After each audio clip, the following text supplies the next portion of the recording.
Dear students, good morning. Class 12th subject geography. आज का हमारा विषय है जनसंख्या संगठन। जैसा कि इसके बारे में अधिकतर जानकारी हमने भाग 1 मानव भूगोल के अंतर्गत भी ली थी, लेकिन आज दूसरी पुस्तिका भारत, लोग और अर्थव्यवस्था, इसके अंतर्गत जो हमारा पहला अध्याय है उसमें भी इसके बारे में विस्तार से हम जानेंगे। तो जनसंख्या संगठन के अंतर्गत एक ऐसा क्षेत्र जिसमें आयु व लिंग का विश्लेषण, निवास स्थान का विश्लेषण, मानव जातीय लक्षण, जनजातीय, भाषा, धर्म, वैवाहिक स्थिति, साक्षरता दर, व्यावसायिक विशेषताएं आदि का बारीकी से अध्ययन किया जाता है, जनसंख्या संगठन कहलाता है। इस खंड में ग्रामीण व नगरीय विशेषताओं, उनकी भाषाओं, उनके धर्म और व्यवसाय के प्रतिरूपों के संदर्भ में भी हम इसकी विवेचना करेंगे।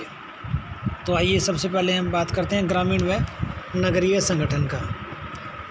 अपने अपने निवास स्थानों के अनुसार जनसंख्या का संगठन सामाजिक और आर्थिक विशेषताओं का एक महत्वपूर्ण सूचक है, अर्थात चाहे वो ग्रामीण क्षेत्र में हो या शहरी क्षेत्र में, लेकिन जनसंख्या का वहाँ पर रहना या पाया जाना वो वहाँ के उनकी कुछ आर्थिक विशेषताएं होती है जिनकी वजह से निर्धारित होता है।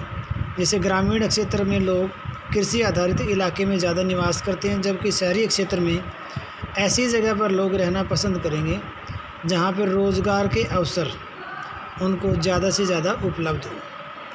इसी प्रकार हम कह सकते हैं कि 2011 की जनगणना के अनुसार भारत में लगभग 6,40,867 गाँव थे, जिनमें से लगभग 93% गाँव बसे हुए थे।